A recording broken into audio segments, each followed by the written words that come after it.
Hey kids, are you fine?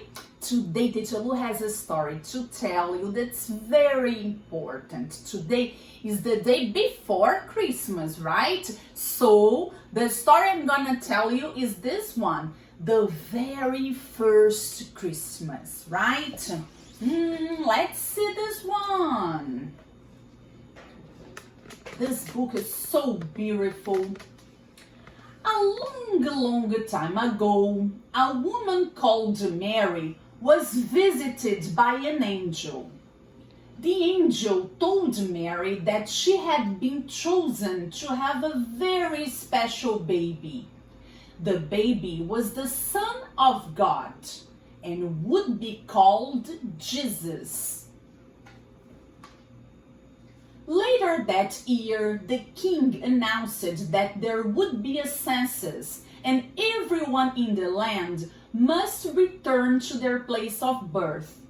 So, Mary and her husband Joseph had to travel from Nazareth to Bethlehem.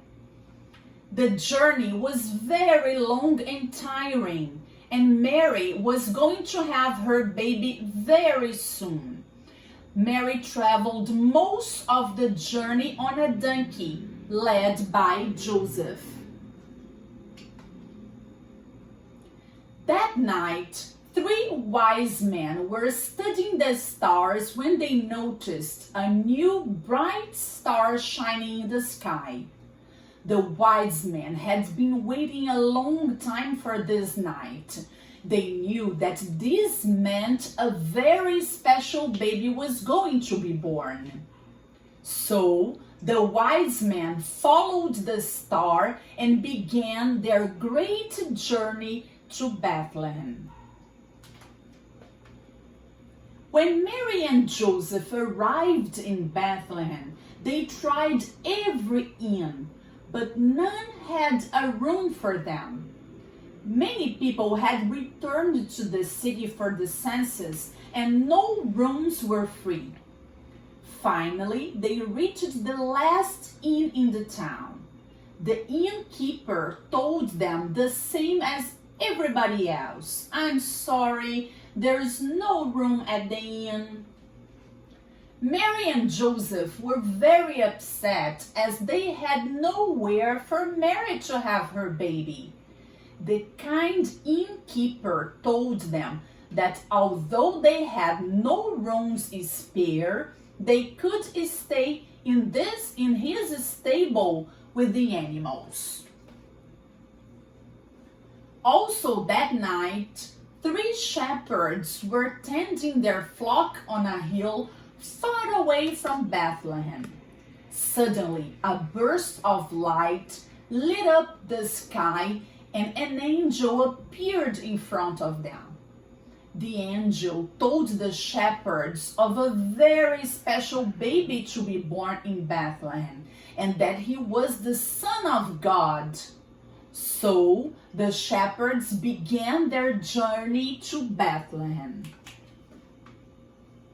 That night in the stable, Mary gave birth to a baby boy and Jesus was born. Mary and Joseph wrapped Jesus in a blanket and placed him in a manger filled with straw as they had no cradle. When the 3 wise men arrived at the stable, they saw Jesus wrapped in the manger and knew that he would be a leader of men, the King of Kings. The wise men each gave a gift to Jesus: gold, frankincense, and myrrh, and then knelt before the baby and worshipped him. So beautiful, kids. When the shepherds arrived at the stable, they told Mary and Joseph what the angel had told them, and they knelt before the baby and worshipped him. Jesus was the Son of God and would grow up to be mankind's Savior. And then, my friends, did you like this story? I would like to dedicate this beautiful story to a private student called João Pedro, to him and his brother, all right? Rafael, his brother, right? They belong to a family that is Christian too, just like me. And so I think that they really believe this story, all right? Okay, Merry Christmas to everybody, yeah, to the kids, the adults, everybody, all the families of people who are watching this video, right? Bye-bye, see you in the next story.